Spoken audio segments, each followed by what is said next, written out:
songs are love with a grateful heart.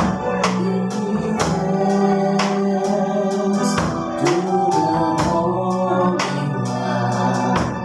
Give thanks because He's here. Jesus died. It's such a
Lord has done for us. Give thanks.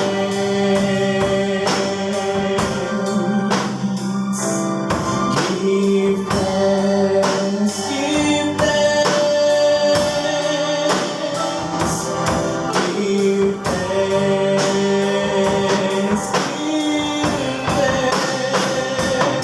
Give thanks for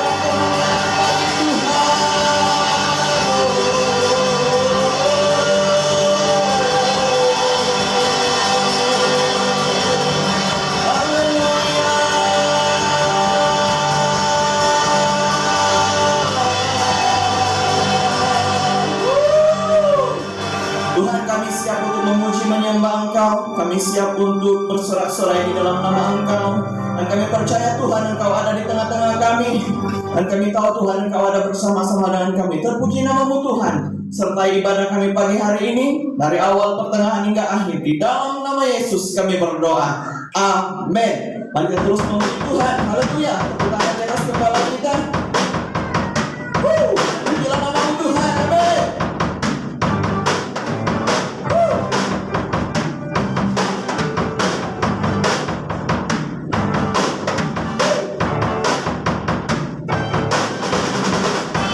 Pujilah namamu Tuhan,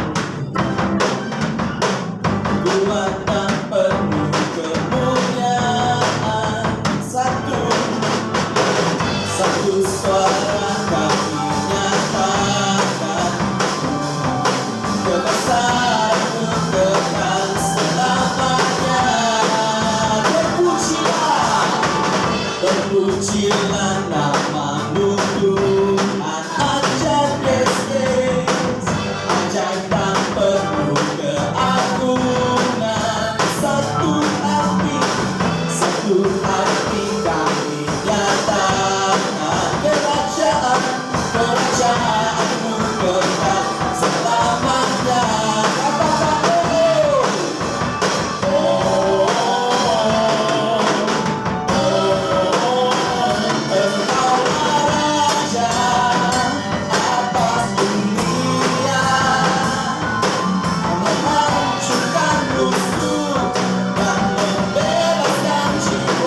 Kami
firman Tuhan, mari kita persiapkan pribadi kita masing-masing.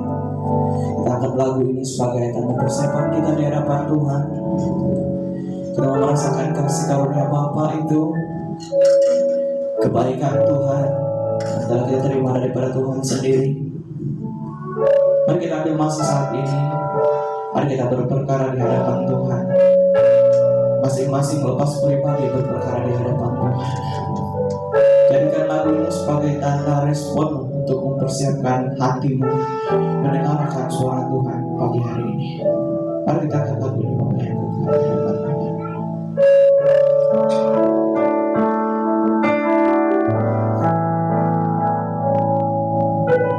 Kasih yang sempurna telah kuterima darimu, bukan karena kebaikanku, hanya oleh kasih karuniamu.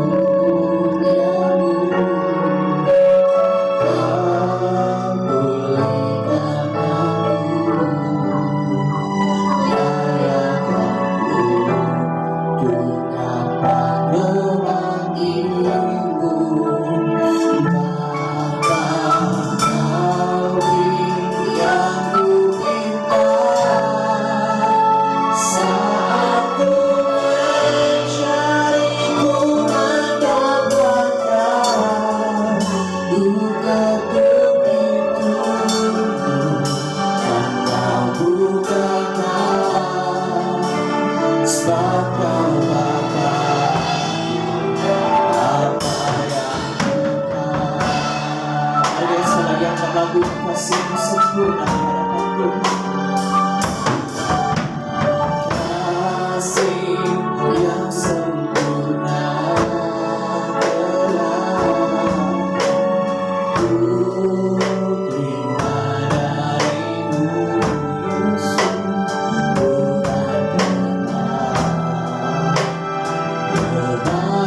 kebaikanku, hanya oleh kasih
Haleluya. Cuma dipersilakan duduk.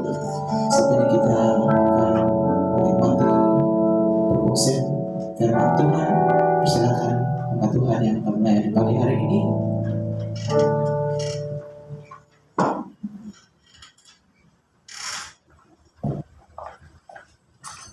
Haleluya.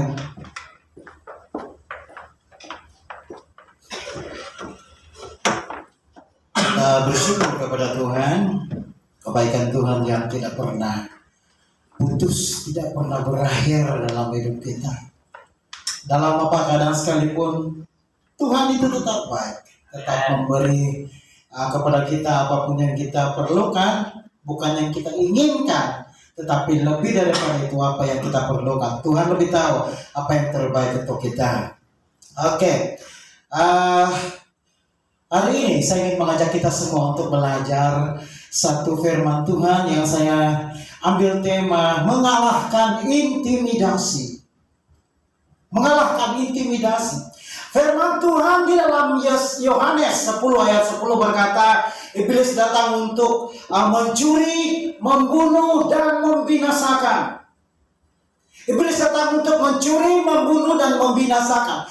Salah satu cara iblis untuk mencuri, membunuh, dan membinasakan umat manusia adalah melalui intimidasi. Beberapa waktu ini ketika kita melihat di dalam surat kabar atau berita di mana-mana pun, sangat menyedihkan Bapak Ibu semua. Sangat menyedihkan. Apalagi hari-hari ini ketika kita mengalami yang namanya PKP. Ramai orang yang kehilangan arah hidup. Kalau kita membaca surat kabar, kalau kita membaca berita artikel di mana-mana, saya sempat melihat beberapa kertas surat kabar. Kalau kita dapat lihat di sini, lebih ramai yang bunuh diri. Ini adalah kertas apa? Ini salah satu kertas yang saya ambil adalah peristiwa di mana seorang pensyarah university, pensyarah UiTM, yang mana melakukan satu perkara yang tidak mungkin dilakukan oleh orang-orang yang bagi kita orang intelektual. Dia membunuh istrinya, lalu dia membunuh diri. Ini cuma sebagian daripada kejadian. Apa yang ada di surat kabar ini adalah lelaki lebih ramai membunuh diri. Kenapa kebanyakan yang bunuh diri itu laki-laki? Saya berpikir begini, sebab laki-laki tanggung jawabnya terlalu banyak. Bekerja dan sebagainya, tanggung jawab laki-laki. Dan apabila diperhadapkan dengan keadaan yang tidak diharapkan, apabila mereka merasa mereka tidak dapat melakukan tanggung jawab mereka sebagai laki-laki, sebagai ketua keluarga, datanglah si iblis mengintimidasi. Lalu keputusan terbaik yang mereka buat adalah bunuh diri. 2 rakyat Malaysia bunuh diri setiap hari.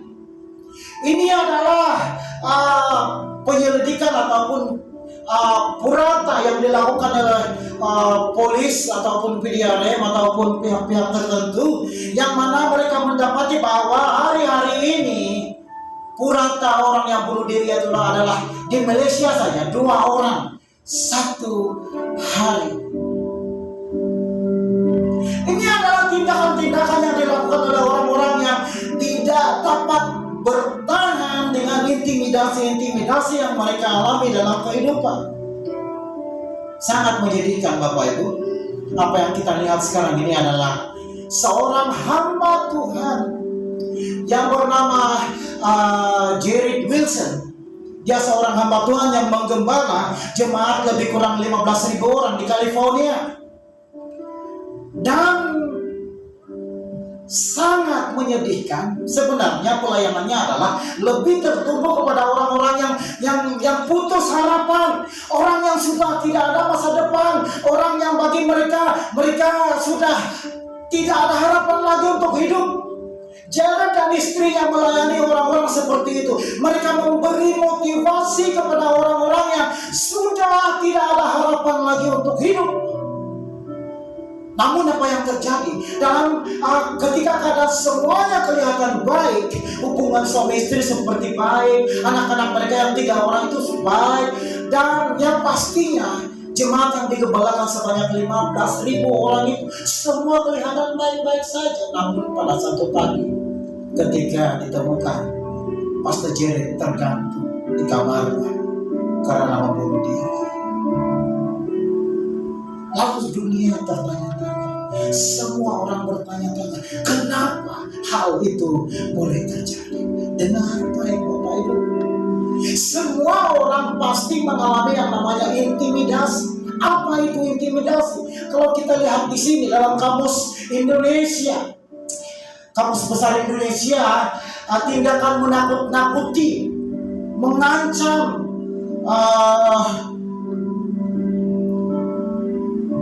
terutama untuk memaksa orang atau pihak lain berbuat sesuatu, gertakan atau ancaman. Oke, di dalam bahasa Malaysia, definisi intimidasi dalam bahasa Melayu, dalam bahasa Malaysia, perbuatan menakut-nakutkan orang, gertak. Kalau bahasa Sabah, garatak. Rupa-rupanya kalau kita tidak bijak menangani yang namanya garatak dalam bahasa Malaysia, bahasa dusun, bahasa kita di Sabah, berpotensi untuk melakukan hal-hal yang negatif, malah fatal. Itu kerja iblis. Iblis datang untuk mencuri, membunuh, dan membinasakan. Dan senjata paling ampuh yang iblis gunakan terhadap manusia adalah melalui intimidasi. Jangan katakan jemaat biasa, hamba Tuhan yang kita anggap sebagai orang yang paling rohani. Kalau kita membuat perbandingan dengan orang-orang yang rajin ke gereja, pastor hamba Tuhan itu adalah orang yang paling kita anggap sebagai orang yang rohani, contoh teladan dalam hal-hal rohani. Pun ketika gagal untuk menanggapi secara positif yang namanya intimidasi daripada iblis, kita berpotensi untuk melakukan hal-hal yang tidak sepatutnya, malah seperti Pastor Jared membunuh diri. Apa intimidasi yang kita terima? Mungkin ada orang berkata kepada kita, "Woi Bado, butuh upah kau ini." Tidak kira lah dari mana. Mungkin ada orang tua yang cenderung sekali bercakap seperti itu kepada anak-anaknya. Bagaimana? Hei, kenapa kau tidak mau ditinggal? Bodoh punya anak. Lalu kita yang terdengar hari-hari Bapak Ibu kita cakap kita ini bodoh. Kita pergi sekolah, kawan kita cakap bodoh. Nah, kita kerja, sudah waktu kita bekerja, bos kita cakap, hei ya kau ini bodoh betul. Lalu hari-hari kita tinggal kita cakap bodoh. Lalu kita beranggapan bahwa kita ini seorang yang apa? Bodoh. Lalu itu membuatkan kita hilang keyakinan diri. Ketika semua orang bersaing-saing, ketika semua orang saling mengejar mimpi, bersaing salah satu dengan yang lain, kita merasa tersisih sebab kita pikir saya bodoh. Intimidasi yang kita terima menyebabkan kita membentuk diri kita seperti yang orang katakan. Hati-hati Bapak. Malah mungkin dalam hal pelayanan, ketika kita rindu untuk bermain musik, rindu untuk menari tamborin, apapun pelayanan, ketika kita mulai bersemangat, iblis mulai berbicara dalam telinga kita, tidak layak, Cis, basuh, kau tidak layak, makanya kau hebat, kau itu menarik. Orang kasih ketawa, bakal itu nanti. Iblis mengintimidasi begitu. Lalu apa yang terjadi? Kita mulai mundur. Oh tidak, mungkin belum waktunya. Gara-gara apa? Intimidasi. Atau mungkin ada yang berkata kepada kita, kau bodoh macam monyet, Pak. Kau ada cermin kah di rumah kau? Kau tahu kau tidak cantik, tidak insert, bodoh. Dan kita mulai merasa rendah diri. Intimidasi seperti kau tiada guna, Pak. Apalagi mungkin ada orang tua yang sanggup berkata kepada anaknya, menyesal pas saya kasih lahir kamu. Menyesal pas saya ada anak macam kamu. Intimidasi seperti itu membuatkan kita hilang keyakinan diri. Membuatkan kita ini tidak dapat maju, tidak dapat bersaing dengan positif. Saya ada seorang kawan, dia perempuan, istri saya juga kenal dia. Sekarang usianya sudah hampir 20 lebih lah. Pada satu ketika dia ada pertengkaran dengan mamanya tiba-tiba terkeluar satu perkataan. Kau dalam kandungan, saya berusaha untuk menggugurkan kau waktu kau masih dalam kandungan. Kau anak yang tidak diharapkan. Saya sudah berkali saya minum racun, minum apapun coba menggugurkan kau. Tapi kau lahir juga. Dan kata-kata itu Bapak Ibu sangat berkesan dalam hati dan membuatkan dia hampir putus asa. Namun ya pastinya Tuhan yang membawa dia kembali. Dan saya kurang pasti sekarang dia sudah selesaikah dengan sudah bereskah dengan mamanya, sebab mereka dua-dua melayani sekarang. Peristiwa itu terjadi ketika mereka masih terlalu jauh dari yang namanya pelayanan. Iblis akan menggunakan apapun cara untuk menjatuhkan kita. Iblis tidak pernah suka untuk melihat kita maju. Iblis tidak pernah suka melihat yang namanya ada kesatuan. Iblis tidak pernah suka yang melihat namanya ada pertumbuhan rohani. Iblis tidak suka melihat kita melayani Tuhan, melakukan hal-hal yang positif, melakukan hal-hal yang menyenangkan Tuhan. Iblis akan menggunakan apa cara sekalipun untuk menjatuhkan kita, terutama dengan cara intimidasi. Secara pribadi, ketika saya mulai serius beberapa waktu yang lalu, mulai serius untuk melayani Tuhan, saya pernah melayani secara full time. Namun, ya namanya manusia, saya pernah jatuh yang sejatuh-jatuhnya. Itu kejatuhan terjadi ketika saya sudah bergelar rumah Tuhan, ketika saya sudah melayani. Namun dalam satu keadaan ketika saya benar-benar kecewa dengan Tuhan. Dan mungkin saya tahu saya tidak berhak untuk kecewa kepada Tuhan. Tetapi setelah saya merasa bahwa banyak pengorbanan yang saya lakukan untuk Tuhan, tiba-tiba terjadi satu perkara yang saya sendiri tidak pernah pikirkan itu terjadi. Nah, membuatkan saya benar-benar kecewa kepada Tuhan. Saya mulai melakukan hal-hal yang dulunya saya tahu itu tidak benar. Kejadian itu terjadi ketika saya masih di KL, Kuala Lumpur, bekerja di sana. Saya mulai minum-minum, sebutlah di mana pub yang terkenal di sana. Meksiko, di mana banyak. Setiap minggu saya dengan kawan-kawan itu, 2 kali seminggu malah, hari Rabu dengan hari Sabtu biasanya kami pergi pub, minum, dan bertimbun hutang kartu kredit disebabkan membeli minuman swab saja hanya untuk kasbet sejak tidak cukup takwa lagi.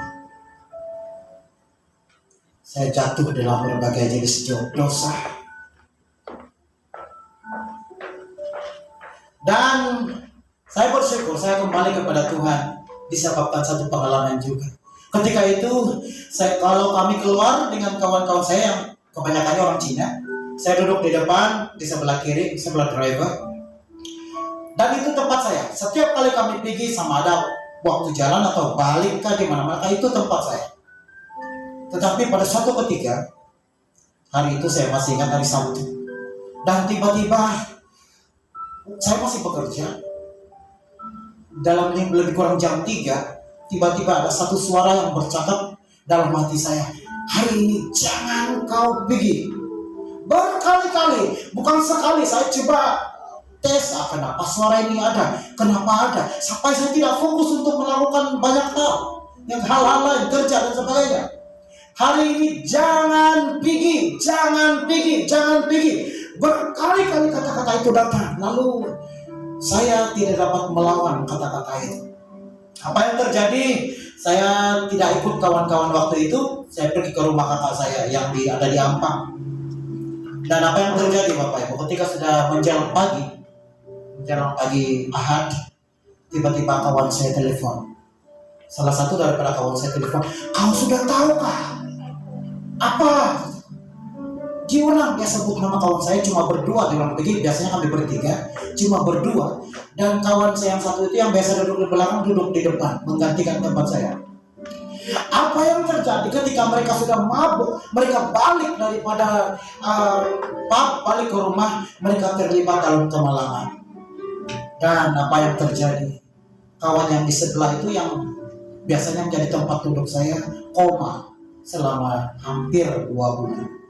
Dan sejak saya kenal dia, beberapa waktu yang saya masih kontak dengan dia masih selalu ulang-alik untuk berulut. Dan waktu itu saya beritahu, ternyata berapa berdosa pun saya masih bernilai di mata Tuhan. Tuhan masih memperhatikan saya. Tuhan masih ambil berat kepada saya. Walaupun saya berusaha meninggalkan Tuhan, walaupun saya melakukan hal-hal yang tidak menyenangkan Tuhan, saya menunjukkan bahwa saya sangat memberontak kepada Tuhan. Tetapi ternyata saya masih bernilai di mata Tuhan. Haleluya. Dan ketika saya sudah mulai melayani,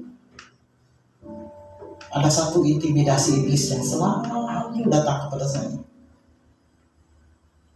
Wih, kau berdosa, kau lupa, kau tidur dengan si Anu, anak si Anu baru. Kau tahu, kau lupa, kau sudah itu. Dan Bapak Ibu, itu hampir berkesan kepada saya, menyebabkan saya hampir tidak sanggup untuk Panakan kau busanku. Saya sangat tidak layak untuk melayani. Berapa ramai di antara kita Bapak Ibu yang dalam keadaan seperti itu? Iblis tidak pernah berhenti untuk coba mengintimidasi kita. Iblis tidak pernah berhenti untuk mematikan semangat kita, membunuh cita-cita kita, mencuri sukacita, damai sejahtera dalam hidup kita. Dia akan berusaha untuk membinasakan kita. Kau berdosa, ini dosa kau, itu dosa kau. Itu kerja iblis. Hari ini saya ingin mengajak kita untuk belajar dari satu pribadi yang saya selalu sebut dalam khotbahnya, Raja Daud. Kalau kita baca firman Tuhan di dalam 1 Samuel 17 ayat 28 sampai 35 dan ayat 41 sampai 43. Saya akan baca di sini dengan cepat.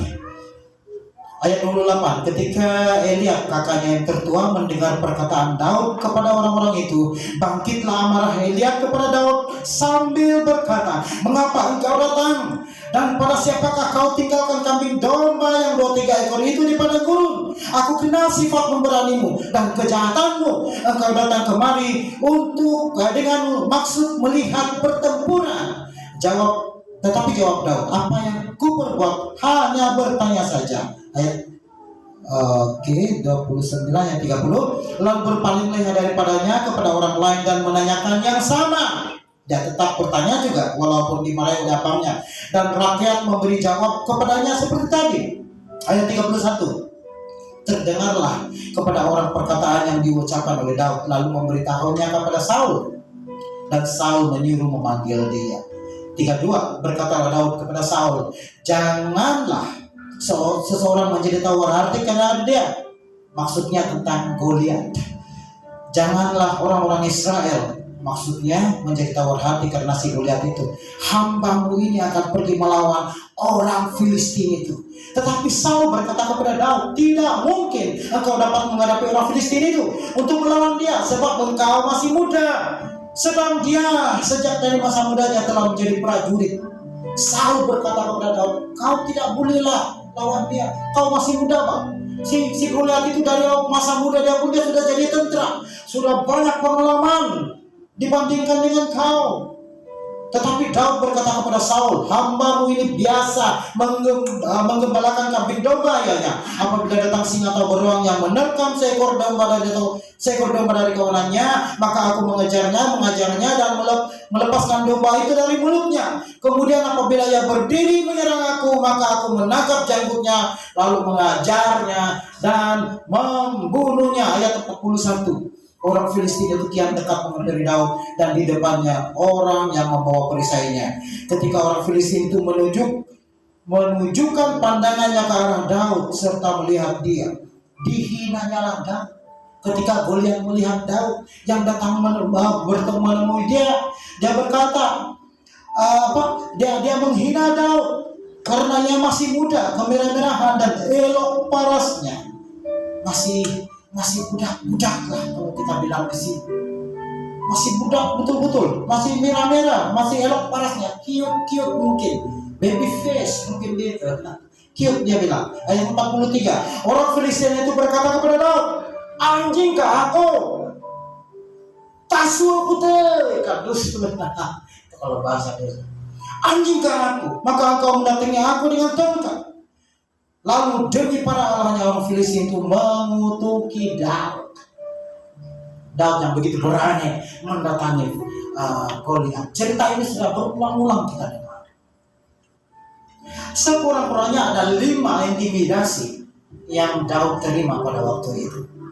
Intimidasi yang pertama adalah ketika abangnya sendiri berkata, Daud tidak layak berada di medan perang. Mengapa engkau datang? Tempatmu bukan di sini. Tempatmu menggembala domba, kambing yang 2-3 ekor itu.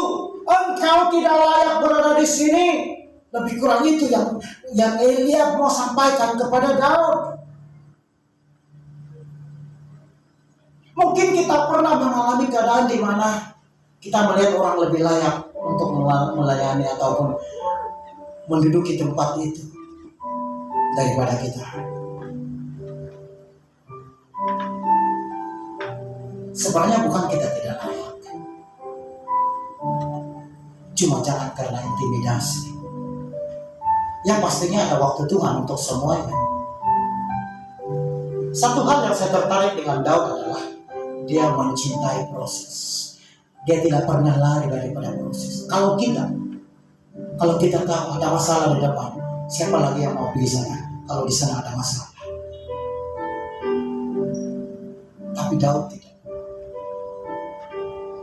Kalau ada domba, kalau ada beruang atau singa yang datang dan menerkam dombanya, walaupun 2-3 ekor saja itu, dia tangkap itu janggut. Dia kasih lepas sampai terlepas itu domba. Dan firman Tuhan mencatat dia menghajar dan membunuh binatang itu. Dia tidak membiarkan dirinya menjadi bangsa. Itu Daud. Intimidasi pertama yang Daud alami adalah ketika dia dikatakan tidak layak di situ. Yang kedua, Daud dikatakan seorang yang tidak bertanggung jawab. Dan pada siapakah kau tinggalkan kambing domba yang 2-3 ekor itu di padang gurun? Eliab mempersoalkan sifat tanggung jawab Daud pada waktu itu. Kau datang sini, jadi itu kambing siapa yang jaga? Dia cuma mengintimidasi Daud tentang rasa tanggung jawab Daud. Sebab kambing itu sudah dipercayakan kepada dia, dipertanggungjawabkan kepada dia, tetapi kenapa dia ada di situ? Bapak Ibu, kalau kita baca keseluruhan firman Tuhan ini, dia ada di medan perang itu pada waktu itu, disuruh oleh bapaknya Isai untuk menghantar makanan kepada abang-abangnya yang 3 orang yang berada di padang gurun, di medan pertempuran. Sudah 40 hari kata firman Tuhan, pasukan Filistin, dan di sebelah sini pasukan Israel yang tidak melakukan apa-apa tindakan. Diorang tunggu dan di sini pun menunggu.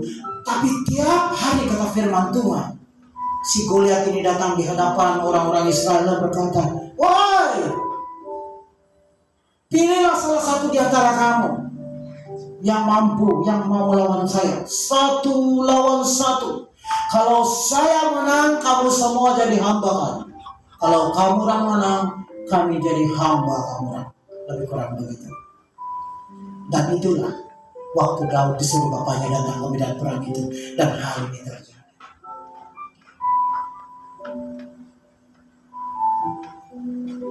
Namun apakah benar Daud seorang yang tidak bertanggung jawab? Menurut saya tidak. Dia seorang yang taat, betul? Dia taat kepada bapaknya. Apapun yang disuruh kepada dia, dia lakukan itu. Saya percaya dia melakukan prioritas yang terpenting. Kenapa? Dia tahu tanggung jawab yang diberikan kepada bapaknya itu jauh lebih penting. Mana yang penting?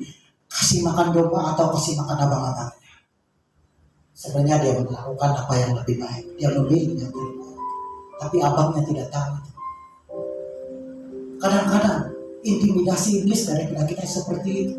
Sebenarnya apa yang kita lakukan itu adalah sesuatu yang betul. Apa yang kita lakukan itu sesuatu yang memang patut. Tetapi iblis senantiasa mencari celah untuk mengintimidasi kita, untuk membuatkan kita rasa bersalah, rasa seperti tidak bertanggung jawab dan sebagainya. Intimidasi ketiga yang dialami oleh Daud adalah ketika Eliab kakaknya yang tertuang mendengar perkataan Daud kepada orang-orang itu, bangkitlah amarah Eliab kepada Daud berkata, "Mengapa engkau datang? Dan pada siapakah kau tinggalkan beberapa kambing itu? Aku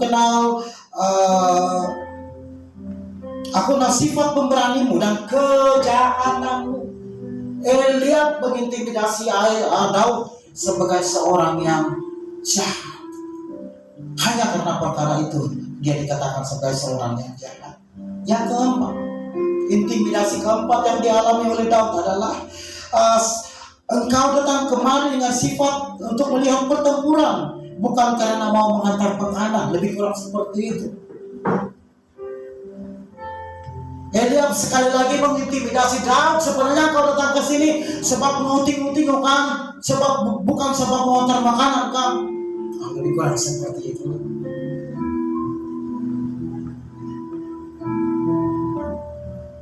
Yang kelima, saya akan cepat saja. Intimidasi kelima yang dialami oleh Daud adalah yang pertama, dia dipandang rendah. Yang pertama dari Saul sendiri. Saul berkata seperti ini, "Tidak mungkin engkau dapat menghadapi orang Filistin itu untuk melawan dia, sebab kau masih muda." Seorang pemimpin yang sepatutnya memberi semangat, memberi motivasi kepada orang-orang yang di bawahnya, yang dipimpinnya, tetapi tidak kepada Saul. Saul berkata, "Engkau tidak mungkin dapat melawan orang Filistin sebab engkau masih muda. Dia sudah berpengalaman. Kau tidak mungkin dia ambil berat terhadap Daud." Tetapi sesuatu yang dia tidak mengerti adalah semangat Daud. Sesuatu yang dia tidak mengerti adalah Daud yang setelah dia mengalami yang namanya pengurapan daripada Tuhan, dia bertindak sesuatu yang di luar daripada kemampuannya. tapi masih tidak patut. Sekurang-kurangnya dia sebagai pemimpin harus memberi motivasi, bukan intimidasi. Yang kedua adalah dari Daud. Dia dipandang oleh Goliat. Anjingkah aku, maka engkau mendatangi aku dengan tongkat. Satu hal yang kita perlu tahu adalah waktu itu Daud mendatangi Goliat tidak dengan pedang, tidak ada benda-benda tajam, tidak ada pisau, tidak ada pedang atau sebagainya, tombak tidak ada. Dia mendatangi Goliat pada waktu itu boleh dikatakan dengan tangan kosong. Cuma ada beberapa batu dan umpan ataupun dalam istilah kita lastik di dalam kantongnya. Itu saja yang dia ada. Istilah perang ini bukan main-main, ini soal nyawa. Makanya orang bawa benda-benda yang tajam, yang berpotensi untuk mencederakan pihak lawan. Tetapi Daud datang tidak dengan kelengkapan yang sepatutnya. Kalau kita membaca keseluruhan bab ini, ada tercatat ketika dia mulai mau mendatangi Goliat, Saul kasih coba dia punya pakaian, tapi kebesaran dan pedang terlalu berat. Kadang-kadang begini Bapak Ibu, kita terlalu memandang secara apa yang kelihatan. Apa yang kita lihat itu bagus, itu pasti memberikan kesan yang baik. Tapi sebenarnya tidak. Mungkin dalam pelayanan ada orang berkata, oh ya Maha tidak bagus, kok bagus, ataupun Roland bagus, oh drum ini macam tiada nama, tidak bagus. Mungkin itu PDP, sonor, ataupun sekurang-kurangnya tamat, baru beres. Saya setuju dengan itu. Tapi sebenarnya apa yang Tuhan lihat itu tidak bisa. Setuju dengan saya? Karena Tuhan melihat hati. Sehebat apapun penampilan kita, itu sedikit pun tidak mempengaruhi Tuhan. Sebab Tuhan melihat hati. 5 intimidasi yang dialami oleh Daud pada waktu itu. Saya tidak tahu berapa intimidasi yang kita terima dalam kehidupan kita. Membuatkan kita ini tidak mampu bersaing, tidak mampu mengejar impian kita, tidak mampu memberi yang terbaik dalam pelayanan kita, tidak mampu menjadi teladan yang baik dalam keluarga, di dalam komuniti kita.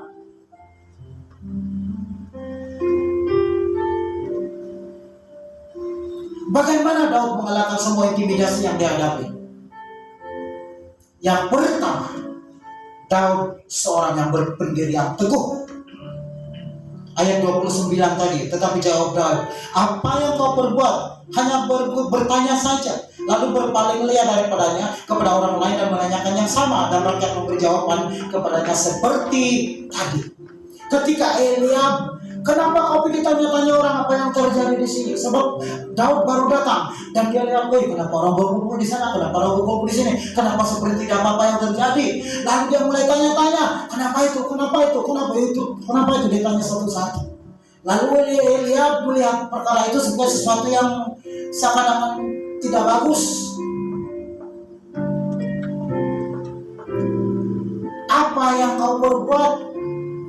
Apa yang kau perbuat? Hanya bertanya saja. Saya tanya-tanya saja, Pak. Si Daud cakap. Lalu apa yang dia buat? Setelah ditegur oleh Eliab, apakah dia berhenti? Tidak. Dia tetap melakukan itu. Sedikit pun itu tidak mempengaruhi apa yang dia mau buat. Dia seorang yang berpendirian. Apapun intimidasi iblis kepada kita, jangan biarkan intimidasi itu menghalang cita-citamu, menghalang keinginanmu untuk melakukan sesuatu yang positif.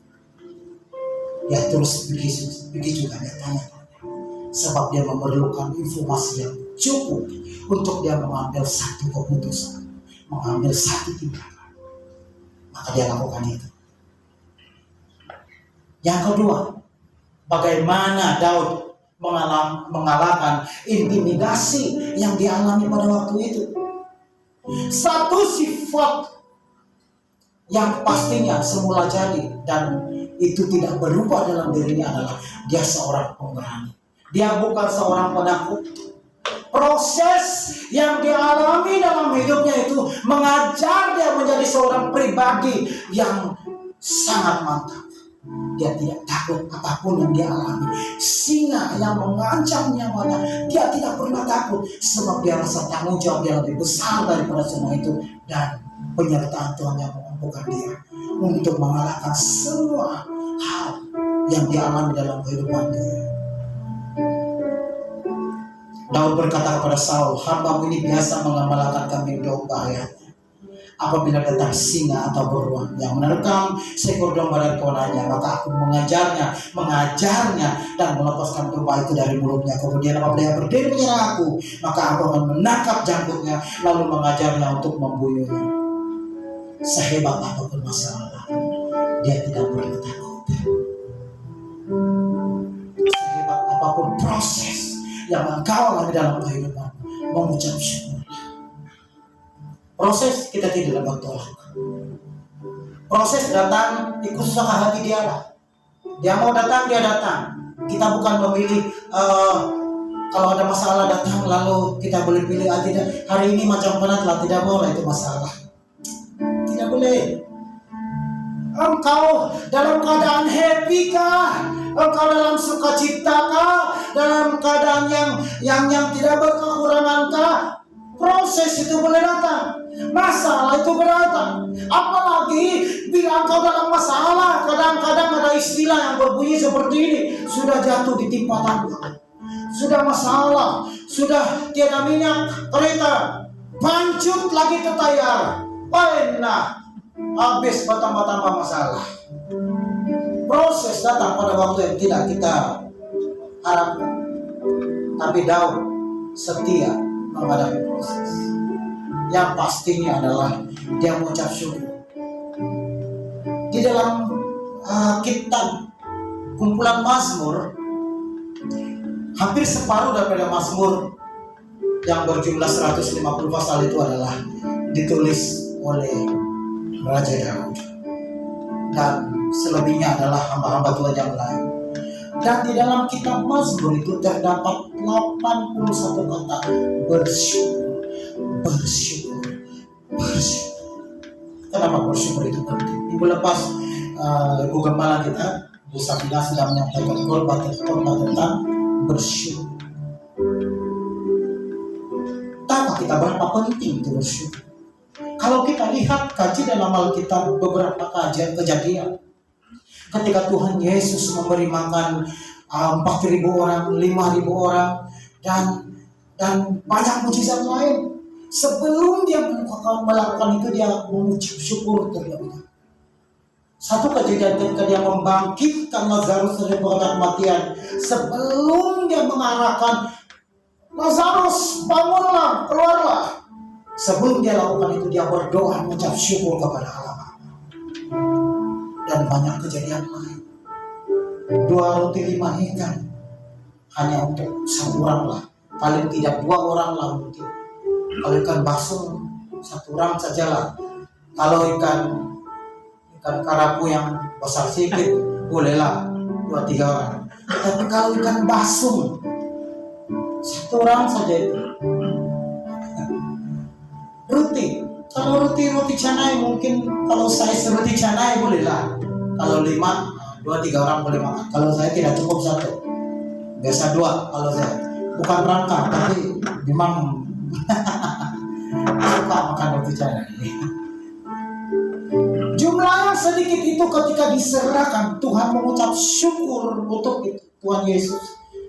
Dan dari situ terjadilah satu mujizat yang sampai hari ini disebut-sebut orang.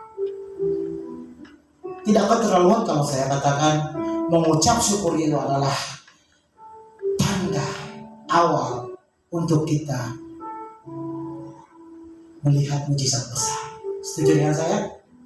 Bersyukur apapun keadaan, sehebat apapun proses yang kau alami, tetap bersyukur. Dan yang terakhir, bagaimana Raja Daud mengalahkan intimidasi. Yang dia alami dalam kehidupannya adalah dia tetap mengandalkan Tuhan. Dia tetap berserah kepada Tuhan.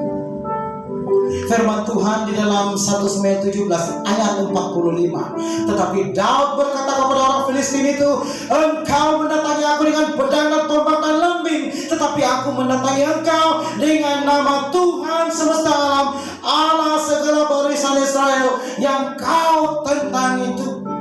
Dia tidak membanggakan pedang, dia tidak membanggakan perisai, dia tidak membanggakan baju perisai dan sebagainya, tidak. Apa yang Daud banggakan pada waktu itu adalah hadirat Tuhan, urapan Tuhan, penyertaan Roh Allah pada waktu itu yang membuatkan dia merasa benar-benar bahwa dia bukan Daud yang biasa lagi. Firman Tuhan mencatat ketika Roh Allah hinggap kepada dia tiba-tiba memperoleh satu keberanian yang luar biasa. Tidak mungkin budak kecil melawan seorang raksasa seperti Goliat, tetapi disebabkan oleh ada Roh Allah yang menyertai dia, dia mampu melakukan segala sesuatu. Bapak Ibu, kalau cuma kita sendiri yang berjuang dalam hidup kita, saya percaya ada kekuatan kita sampai pada limit tertentu dan kita tidak mampu berjuang lagi. Mungkin awal kita bersemangat, tetapi setelah melalui beberapa proses, kemungkinan besar kita boleh hilang semangat. Hangat-hangat kayak ayam orang bilang. Tetapi kalau kita berjalan bersama Tuhan, saya ada satu cerita yang mungkin untuk mengakhiri kita punya khotbah pada hari ini. Ada seekor tikus. Ini cerita budak-budak lah. Tapi saya harap dapat mempengaruhi ataupun membantu kita untuk memahami message firman Tuhan pada hari ini. Ada satu tikus yang bersahabat baik dengan seekor gajah. Tapi yang gajah tinggal di seberang sungai, ada sungai yang besar, lalu tikus di sebelah sini. Lalu cuma satu jembatan yang menghubungi seberang sini dengan seberang sana. Jembatan itu adalah satu pokok kayu besar yang rebah. Dan itulah yang menjadi jembatan kepada binatang-binatang untuk pergi sebelah-sebelah. Lalu tiba-tiba pagi-pagi si gajah WhatsApp si tikus. Kus, kita jalan-jalan. Si tikus bilang, jah, kau lah pergi tempat saya. Kemarin saya pergi tempat kau. Allah, kau ini kira betul, kau lah pergi tempat saya. Oke lah, tikus itu cakap. Lalu tikus mulai berjalan siap-siap dan dia mau menyeberangi jembatan itu. Tetapi apa yang terjadi Bapak? Ternyata jembatan itu adalah jalan satu-satunya menghubungi seberang sini dengan seberang sana. Jadi bukan tikus sama gajah saja yang jalan, banyak binatang lain. Ketika tikus mulai mau melintas, tiba-tiba ada badak dari sebelah. Tapi kau, saya mau lintas. Tikus begitu dan tunggu limpas itu badak. Dia baru mau melimpas lagi, datang lagi kuda. Tikus, tapi kau saya mau limpas. Dia undur lagi, dia kasih limpas itu kuda. Dan beberapa kejadian berulang-ulang seperti itu. Kadang-kadang dia sudah sampai di tengah sudah, dia jalan di tengah sudah.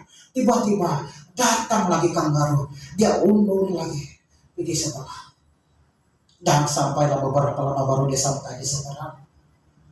Dia bilang sama si gajah, "Oh yo, traffic jam itu jembatan," dia bilang. Lalu mereka pun jalan sama-sama dan mereka menyeberangi juga jembatan yang sama. Tapi kali ini tidak sama. Tikus berjalan bersama gajah. Tikus duduk di atas kepala gajah dan mereka berjalan. Waktu mereka mulai naik jembatan itu, datang lagi si badak di sebelah. Lalu gajah bilang, "Gajah, saya mau limpas." Gajah badak begitu. Dan dia sudah berjalan dan terlihat beberapa binatang yang lain mulai datang. Tetapi semua pergi kampi. Kenapa? Ada gajah sama tikus. Tikus berkata dengan begitu bangga, "Begitu pribadi orang, semua pergi siringau. si tikus bilang, dia begitu bangga sebab tidak ada lagi orang yang mampu suruh dia mundur. Sebab waktu itu dia berjalan bersama gajah. Bayangkan hidupmu Bapak Ibu, ketika kau berjalan sendiri, mungkin banyak hal yang menghalangi jalan, yang membuatkan engkau tidak mampu berjuang, menyelesaikan perjuanganmu, ataupun mungkin mengalami breakthrough dalam kehidupanmu. Tetapi kalau engkau berjalan bersama Tuhan, dia mampu melakukan hal-hal yang di luar pikiran kita, yang belum pernah kita lihat, yang belum pernah didengar telinga, yang belum pernah timbul di dalam hati. Itu yang kita alami ketika kau benar-benar berjalan bersama Tuhan dalam kehidupan. Kalau saya pergi beli bola sana apa Super Chef, kalau adalah bola sana, saya tanda tangan itu bola, lalu saya post di Facebook, di TikTok, IG, tadi mana-mana. Saya bilang saya mau jual 50 ringgit. Ada tanda tangan Pastor Albi di sana. Kira-kira laku? Orang buta saja tersalah makan mungkin beli itu banget.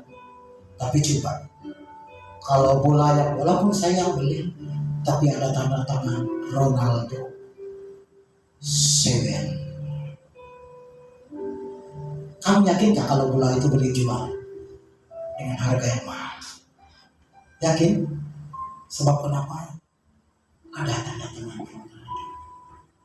Hidup kita akan jauh lebih bernilai kalau kita benar-benar menyerahkan sepenuhnya kepada Tuhan, untuk dipimpin oleh Tuhan. Amin. Iblis tidak akan berhenti untuk mengintimidasi. Lepas kita keluar dari tempat ini, mungkin ada intimidasi daripada iblis yang terus-menerus menyerang kita. Tidak akan pernah berhenti. Tidak pernah akan berhenti. Iblis akan senantiasa mencari peluang untuk mengintimidasi.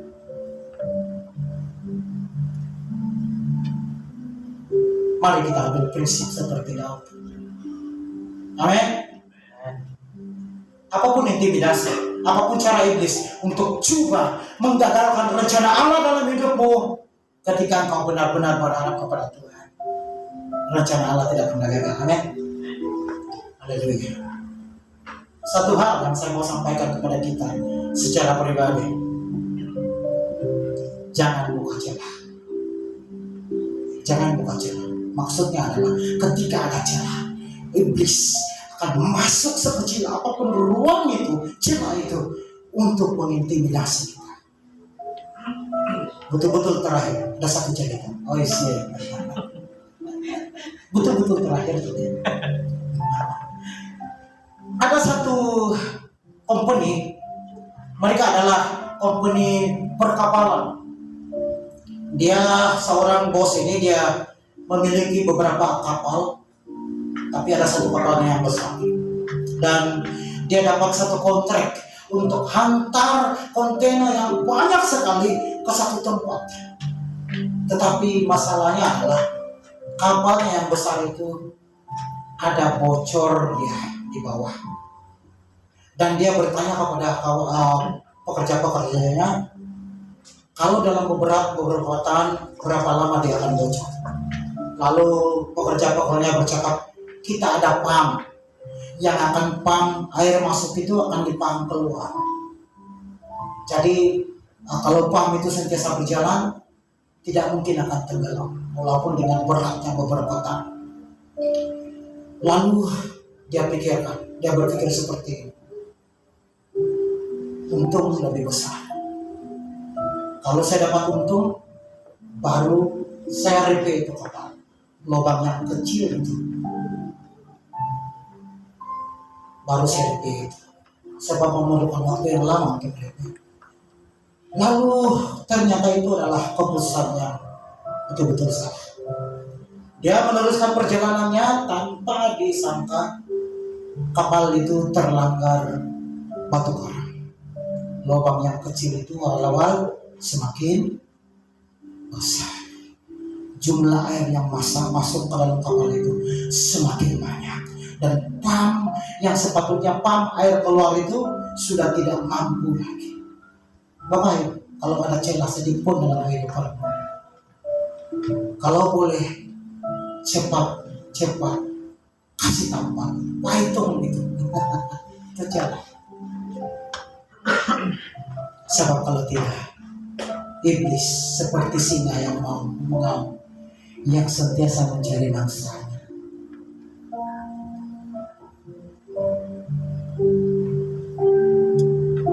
Dan luka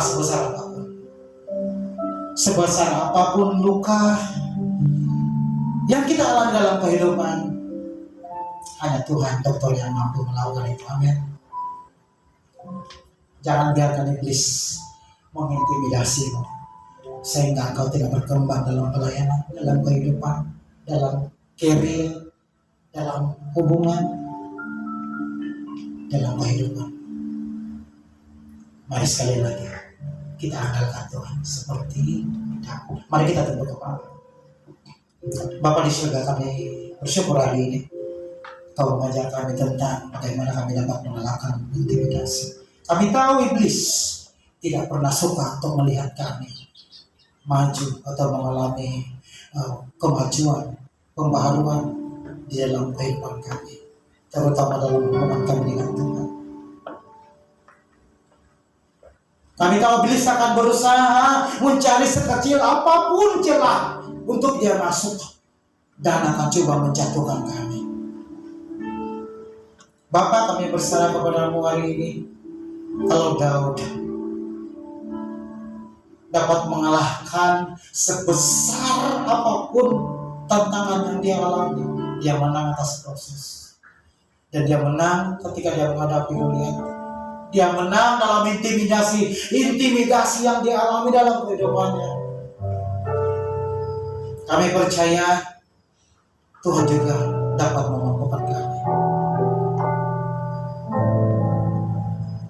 Banyak mimpi kami yang tertunda, Tuhan. Banyak kerinduan kami yang tertunda.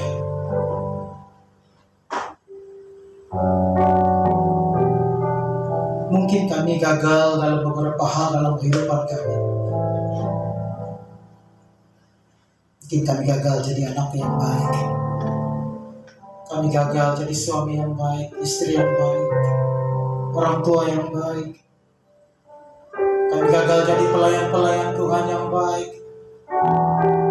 Kami gagal jadi pekerja yang baik disebabkan intimidasi yang sering mengganggu kami. Tapi hari ini kami mampu.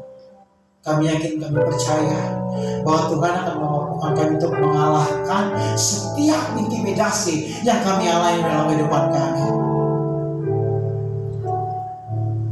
Terima kasih Bapak. Kami mau keluar dari tempat ini pada hari ini sebagai seorang pribadi yang baru, pribadi yang seperti Daud. Terima kasih Tuhan. Terima kasih Tuhan. Urapi kami semua Bapa seperti Engkau mengurapi Daud. Penuhi kami semua dengan roh seperti Engkau memenuhi Daud. Dan biar kami berjalan bersama Tuhan, karena Engkau bila Engkau berjalan bersama kami, sebesar apapun masalah, sehebat apapun proses, kami tidak pernah takut, karena Engkau memampukan kami. Terima kasih Tuhan. Hanya di dalam nama Tuhan Yesus kami berdoa dan bersyukur semua ini. Amin. Haleluya.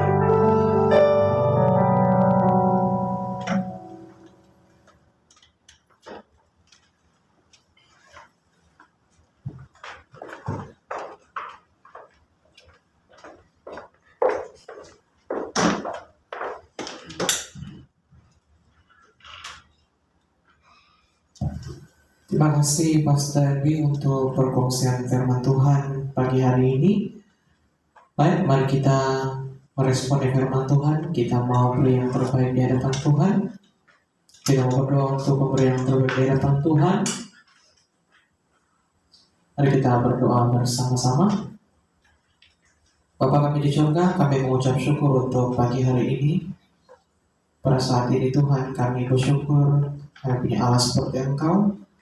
Kami telah mendapatkan makanan rohani kami. Dan kami bersyukur untuk segala sesuatu yang kami terima. Tuhan, sebentar nanti kami akan memberi yang terbaik di hadapan Tuhan. Berkati uang persembahan yang kami berikan di hadapan Tuhan, agar dapat digunakan pakai untuk kemuliaan nama Tuhan, untuk memperluaskan pelayanan dan juga kerajaan Tuhan di muka bumi ini. Berkati uang persembahan ini, dan kami siap untuk memberi yang terbaik di hadapan Tuhan. Di dalam nama Yesus kami sudah berdoa. Amin. Sambil memberi yang terbaik, kita akan mendengarkan pengumuman. Pengumuman yang pertama adalah untuk ibadah umum. Seperti biasa, kita akan berlangsung pada jam 10.30 pagi setiap hari Ahad, hari Minggu, dan persekutuan doa umum secara online diadakan setiap hari Kamis jam 8 malam, dan cara online itu akan diumumkan di grup family, baik dari cara Zoom, Google Meet, ataupun WhatsApp call. Akan diumumkan secara terus-meneruslah dalam grup kita. Dan yang seterusnya, untuk pelayan minggu hadapan, kamu boleh rujuk jadwal yang telah disediakan. Sudah dilengkapi dekat bilik konferensi juga di papan kenyataan sana dalam, dan boleh dirujuk di grup WhatsApp kita juga di bagian pujian dan penyembahan. Dan untuk sebarang respon, sekiranya mau bagi cadangan ataupun mau merespon ataupun memberi tanggapan tentang jadwal. Mungkin kamu punya nama, nama saya ada di sini, bolehkah kasih pindah pergi sini? Ataupun bolehkah saya tidak dapat di sini, saya mau pergi sini dulu, ada urusan. Oke, kamu boleh berhubung dengan Biro PNP, ataupun boleh berhubung dengan Pastor LB, Gembala Sidang, ataupun dengan pengurus. Dan bagian publicity, bagian setiausaha itu akan update dari masa ke masa ya. Oke, untuk update seterusnya ialah pengumuman seterusnya, kita masih dalam proses untuk dalam proses penungguan ataupun menanti jawaban daripada tim dari Pastor Jacqueline. Ya, kita siap sedia.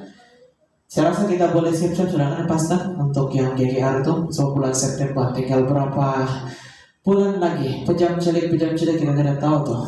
Tiba-tiba besok sudah tahu gitu. Jadi kita kena bersiap sedia. Jadi nanti kita akan ada briefing. Nanti pas LB kita akan info kita apa akan ada briefing nantilah untuk GKR itu. Oke? Dan seterusnya seperti biasa, lepas jangan pulang, kita ada refreshment lepas ini. Kita makan bersama-sama, saling memberkati selepas inilah. Baik, untuk yang terakhir kita akan berdoa syafaat. Dan diteruskan dengan doa Bapa kami, dan ibadah ditutup oleh Gembala Sidang kita untuk doa berkat.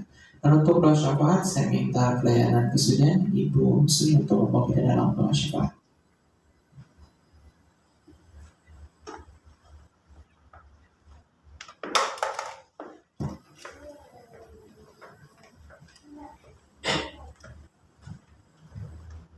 Baiklah, kita naikkan doa syafaat kita bersama-sama di hadapan Tuhan. Saya akan pimpin dalam doa. Bapa, kami bersyukur kepadamu untuk hari ini. Terima kasih Tuhan memberkati, menuntun kami, menjaga kami sampai hari ini. Terima kasih Tuhan, kami terlalu percaya bahwa kami ada sampai hari ini sebab Tuhan yang masih mengasihi kami, Tuhan yang masih mengizinkan kami hidup dan bernafas menikmati kebaikan Tuhan, dan menikmati proses demi proses yang Tuhan akan izinkan bagi kami secara pribadi. Bapak bersepakat kami berdoa bersama-sama untuk gereja ini Tuhan. Kami terlalu yakin dan percaya ada maksud rencana Tuhan yang besar atas gereja ini. Tuhan izinkan ada di tempat ini, di Inanam ini ya Tuhan. Satu kerinduan kami Tuhan, kami tidak akan melakukan program apa-apa kalau bukan Tuhan yang menuntun, kalau bukan Tuhan yang ada bersama dengan kami. Itu sebabnya dengan yakin kami berkata, jika Tuhan yang beserta dengan kami tidak takut apapun, kami tidak bimbang dan ragu untuk apapun ya Tuhan. Oleh karena itu Tuhan, kami perlukan Engkau yang menuntun kami, biar segala sesuatu program gereja ini hanya untuk kemuliaan Tuhan saja, dan memberkati kami seluruhnya, berarti seluruh jemaat Tuhan juga yang tidak dapat hadir hari ini Tuhan. Apapun kendala mereka tidak dapat hadir hari ini, kami terlalu yakin dan percaya Tuhan yang mengingatkan mereka untuk terus mengutamakan Tuhan dalam segala hal. Yang sakit Tuhan sembuhkan, yang lemah Tuhan kuatkan, yang bersusah hati Tuhan hiburkan, dan yang bermasalah kami yakin dan percaya Tuhan yang memberi solusi yang terbaik bagi mereka. Terima kasih Tuhan, setiap planning anggota jemaat Tuhan dalam majelis perkawinan untuk bulan ini kami serahkan dalam tangan pengasihan Tuhan. Tuhan lancarkan, Tuhan permudahkan segala sesuatu, Tuhan cukupkan segala sesuatu. Dan satu hal kerinduan kami, biar setiap majelis perkawinan yang akan diadakan oleh beberapa jemaat Tuhan untuk bulan ini dan juga untuk bulan depannya Tuhan, semuanya untuk kemuliaan Tuhan, dan ada damai sejahtera Allah turun atas setiap mereka. Terima kasih Tuhan Yesus, terima kasih Bapa. Ke depan kami serahkan seluruh rancangan gereja yang dalam tangan pengasihan Tuhan untuk bulan September ya Tuhan. Kami merencanakan KKR ya Tuhan, kami serahkan juga dalam tangan pengasihan Tuhan. Kami terlalu yakin dan percaya jika kami mengandalkan Tuhan, maka lebih daripada apa yang dapat kami buat, Tuhan akan kerjakan itu bagi kami.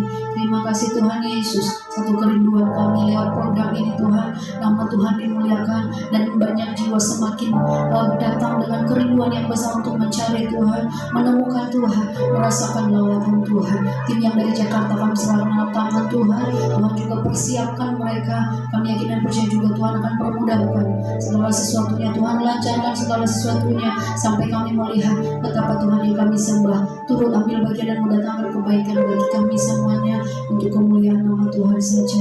Terima kasih Tuhan, seluruh keluarga besar Minel Arsi di tempat ini kami serahkan dalam tangan Tuhan, dari anak-anak kecil sampai orang dewasa, semuanya Tuhan memberkati pribadi lepas pribadi tanpa terkecuali. Anak-anak sekolah Tuhan berikan hikmat, kebijaksanaan daripada Tuhan atas mereka, sehingga mereka berbeda dengan anak-anak lain.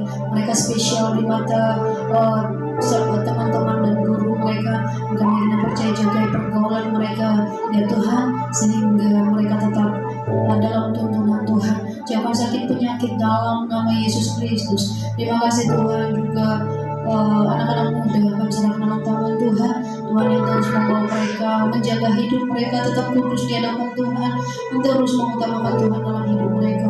Hubungan keluarga, lepas keluarga juga kami serahkan dalam tangan Tuhan.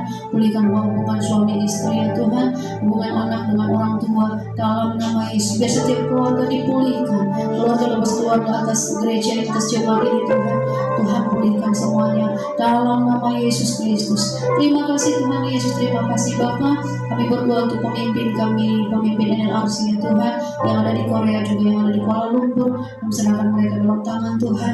Tuhan yang menuntun mereka supaya membawa gereja ini terus atas tuntunan Tuhan untuk memuliakan nama Tuhan atas bumi ini.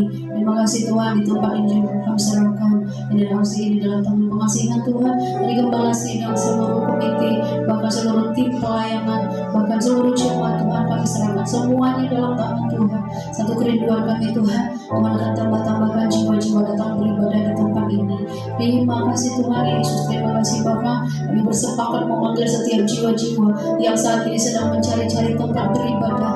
Tuhan pertemukan kami dengan mereka, anak-anak muda yang sekarang ini sedang mencari damai sejahtera, yang dalam keputusasaan, yang dalam intimidasi iblis, yang merasa sudah jauh dari Tuhan dan tidak mungkin untuk kembali ke jalan yang benar. Pada saat ini kami bersepakat kepada-Mu ya Tuhan, pertemukan kami dengan mereka, atau pertemukan media sosial kami kepada mereka Tuhan, biar mereka boleh kami perkenalkan kepada Tuhan. Kami boleh memberi solusi yang terbaik bagi mereka. Satu kerinduan kami Tuhan, biar tempat ini, gereja ini menjadi wadah untuk menampung orang-orang yang rindu dipulihkan, rindu direstorasi, rindu untuk bertobat dan mengenal Tuhan sungguh-sungguh. Kami tidak peduli suku mereka, kami tidak peduli agama mereka. Yang kami tahu setiap jiwa berharga bagi Tuhan. Yang kami tahu Tuhan tidak menginginkan satu jiwa berbinasa. Itu kerinduan kami juga ya Tuhan. Setiap jiwa-jiwa itu datang kembali kepada Tuhan, terus mengutamakan Tuhan dalam hidup mereka dengan cara apapun ya Tuhan. Kami terlalu yakin Tuhan punya banyak cara untuk itu. Sebabnya Tuhan persiapkan kami tim yang ada di tempat ini. Siapkan kami dengan iman yang besar untuk melihat betapa besarnya proyek Tuhan atas gereja ini, betapa dahsyatnya kuasa Tuhan atas gereja ini. Siapkan tim kami untuk itu ya Tuhan. Perbesar kapasitas iman kami.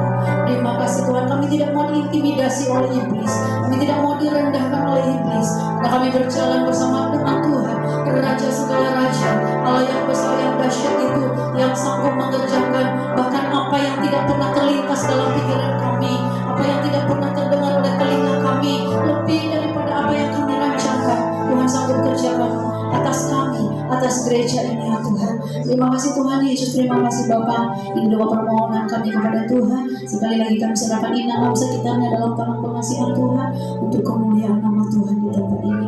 Terima kasih Tuhan Yesus, terima kasih Bapa. Ini doa permohonan kami serahkan dalam nama Tuhan Yesus Kristus yang sudah menyelamatkan kami dan akan terus menjawab setiap kerinduan kami lebih daripada apa yang kami minta.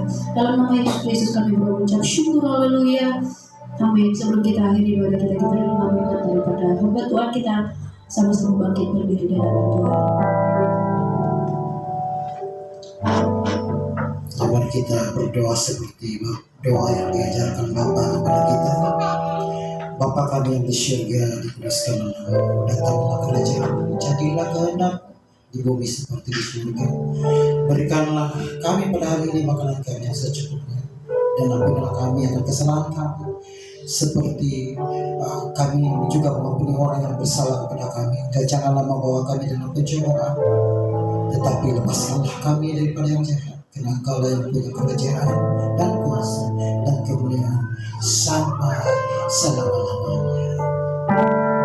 Sebab Kau besar, perbuatanmu ajaib, tiada seperti Engkau, tiada seperti Engkau. Sebab Kau besar, perbuatanmu ajaib, tiada seperti Engkau, tiada seperti